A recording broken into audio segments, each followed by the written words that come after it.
अस्सलाम वालेकुम स्टूडेंट्स जी। तो स्टूडेंट्स एक्सरसाइज 3.3 हमने आज स्टार्ट करनी है। देखें ये बहुत ज़्यादा आसान एक्सरसाइज है। इसका पहला क्वेश्चन देखें, वो कह रहा है for A is equal to A का सेट दिया हमने 1 2 3 4। अब वो कह रहा है find the following relations in A, यानी ए के हमने ये वाले रिलेशंस फाइंड करने हैं। वो क्या होते हैं वो मैं आपको बताता हूँ। देखिए कह रहा है state the domain and range.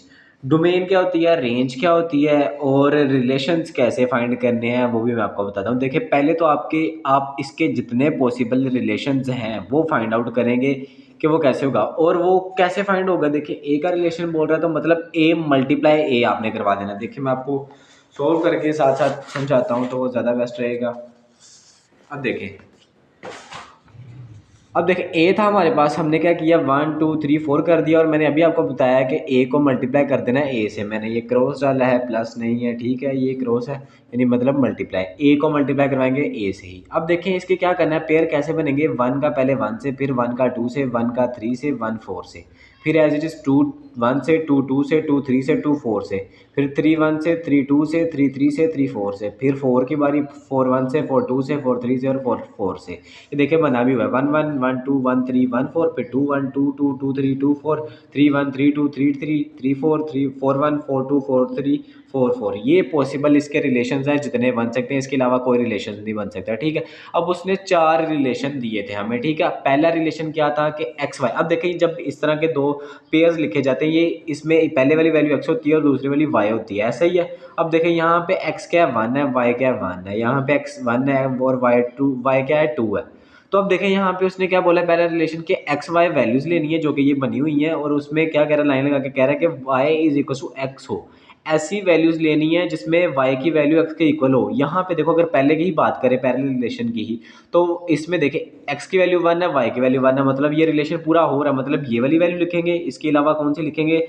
अब देखें यहाँ पे 2x है और ये जो 2 है वो y है और 1x है, तो ये तो इक्वल ही नहीं है, मतलब ये नहीं लेंगे हम, सारी वो वाली वैल्यूज लेंगे जो इक्वल है। तो इसमें 1 1 2 2 3 3 और 4 4, इसके अलावा कोई वैल्यू नहीं आएगी। तो हमने देखा रिलेशन लिखा आर इज इक्वल टू 1 1 2 2 3 3 और 4 4 लिख दिया।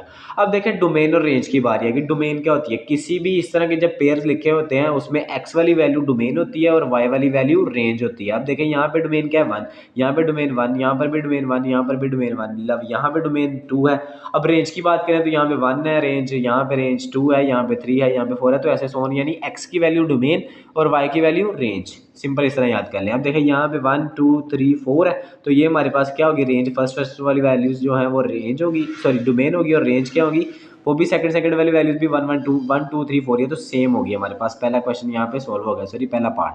अब देखिए सेकंड पार्ट में वो क्या कह रहा है, एक्स और वाई, और उसमें क्या लेना है हमने, वाई प्लस एक्स को ऐड करें तो 5 आए, ऐसे सारे रिलेशन लिखने हैं। अब देखें इन दोनों को ऐड करके देखना है 5 आना चाहिए, 3 और 1 नहीं आएगा, 4 और 1 5 आ रहा है, एक ये ले लेंगे, 2 और 1 नहीं आ रहा है, 2 2 4 नहीं, 3 और 2 ये आ रहा है, ये भी लेंगे, 4 और ये 2 6 हो जाएगा, ये नहीं लेंगे। आपने इसमें से सारी ऑब्जर्वेशन करनी है, देखिए मैंने लिखे हैं इसमें 1 4 2 3 3 2 और 4 1, बस यही थे, हमने ये लिख दिया। देखिए यहाँ से डोमेन क्या है कि 1 2 3 4, और रेंज क्या आ रही है 4 3 2 1। अब चाहे तो इसको सीक्वेंस से लिख लें, चाहे तो इसी तरह लिख दें 4 3 2 1, सीक्वेंस से लिखेंगे तो ज़्यादा बेस्ट है, मैंने इसी तरह लिख दिया, ठीक है। अब देखें जो थर्ड पार्ट है उसमें वो क्या कह रहा है, एक्स और वाई की वैल्यूज लेनी है, X plus Y less than 5 हो, दोनों को प्लस करें तो वो छोटी हो, इसका मतलब लेस देन है। अब देखिए इसमें सारी 1 1 1 2 1 3 2 1 2 2 3 1, इसके अलावा बाकी जितनी भी वैल्यूज देखेंगे 3 3 6 आ रहा है, यानी बड़ा आ रहा है 5 से, 4 3 7 तो बड़ा आ रहा है, बाकी जितनी भी वैल्यूज है वो बड़ी है, तो हमने सारी छोटी वैल्यूज लिख ली क्योंकि उसने बोला रिलेशन में। और डोमेन यहाँ से 1 2 1 1 2 2 3, तो 1 2 3 होगा, कॉमन वाली एक टाइम में लिखेंगे। और रेंज जो है 1 2 3 1 2 1, तो 1 2 3 तक ही जाएगी हमारे पास, क्योंकि बाकी रिपीट हो रही है, तो हमारा यहाँ पे ये थर्ड पार्ट भी सोल्व हो जाएगा। अब देखिए फोर्थ वाला उसमें वो क्या कह रहा है, एक्स वाई और एक्स प्लस वाई, और ये कह रहा है ग्रेटर देन 5, ठीक है। तो अब देखिए क्या होगा, ये ग्रेटर देन 5 है, मतलब इन सबको प्लस करें तो आपने वो वाली वैल्यूज लेनी है जो सबसे बड़ी हैं।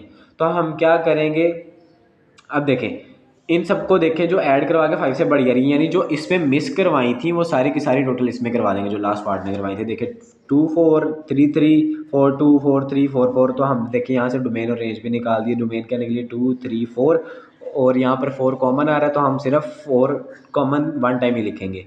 और देखें अब यहाँ पे रेंज क्या आ रही है, यहाँ पे 4 3 2 3 4 है, तो 4 3 2 लिख दिया हमने, ठीक है। यहाँ पे पार्ट क्वेश्चन नंबर 1 सॉल्व हो गया है। अब देखें अगर हम क्वेश्चन नंबर यहाँ पे 2 की बात करें तो अब जो 2 वाला है इसमें सारी उसने क्या किया, which of the following diagram represent function और विच ऑफ टाइप। अब देखिए इसके लिए ना काफ़ी लेंथी एक्सप्लेनेशन है और ये जो है क्वेश्चन भी बोर्ड में नहीं आता, ठीक है, तो आपने ये नहीं करना।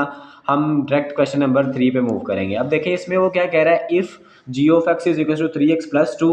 अब देखिए फंक्शंस गिवन है हमें, यहाँ पे फंक्शन है जी ऑफ एक्स का और यहाँ पे एच ऑफ एक्स का, और यहाँ पे बोला गया जी ऑफ जीरो, मतलब x की जगह पे क्या आ गया, जी ऑफ एक्स था, x की जगह पे जीरो आ गया, मतलब इस फंक्शन में जहाँ जहाँ पर x है वहाँ पे जीरो पुट कर दें। अब यहाँ पे जी ऑफ -3 आ रहा है, मतलब जहाँ पे x है वहाँ पे -3, यहाँ पर भी -3, यहाँ पर भी -3। देखिए सॉल्व करते हैं मजीद, आपको फिर समझ आ जाएगी। सिंपल वैल्यूज पुट करके सिंप्लीफाई हमने कर देना और आंसर्स आ जाएंगे इनके, ठीक है। आप देखें, ये देखें यहाँ पे फर्स्ट उसका पार्ट था जी ऑफ ज़ीरो। हम इस फंक्शन में क्या करेंगे, G of zero is equal to किसके इक्वल होगा, ये 3x की जगह पे 0+2 आ जाएगा। अब ये G of zero as it is रहेगा, 3 0 से 0 +2 प्लस करवाएंगे तो 2 आंसर आ जाएगा जी ऑफ ज़ीरो का। बस 3 स्टेप्स के अंदर इसका आंसर आ जाएगा।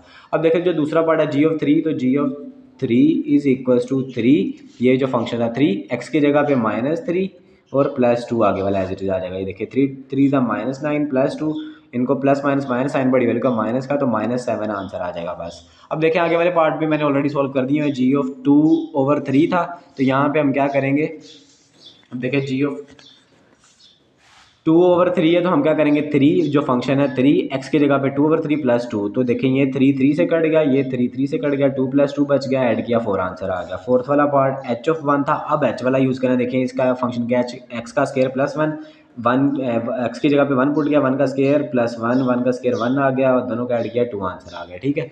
अब देखें जो इसका फिफ्थ वाला पार्ट है उसमें क्या है, h इंटू -4। अब देखें h इस फंक्शन में क्या करेंगे, यहाँ पे -4 का स्क्वायर +1, -4 का स्क्वायर +1, 4 का स्क्वायर 16 +1 आ गया, दोनों का ऐड करके 17 आ गया।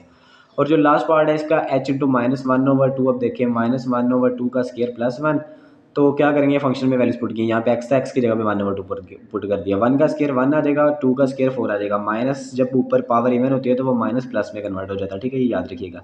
तो अब प्लस और आगे वाला 1 आ गया। अब देखिए इसके डिनोमिनेटर में कुछ नहीं, मतलब 1 है, 4 और 1 का एलसीएम लेंगे, 4 आ जाएगा, आगे क्रॉस मल्टीप्लाई 1 1 जा 1, 4 1 जा 4, दरम्यान में प्लस था, प्लस आ गया, दोनों का ऐड किया 5 और 4, जो कि इसका आंसर आ गया h इंटू -1/2। होप्स हो कि सब बच्चों को समझ में आया होगा। बहुत शुक्रिया, अल्लाह हाफिज़।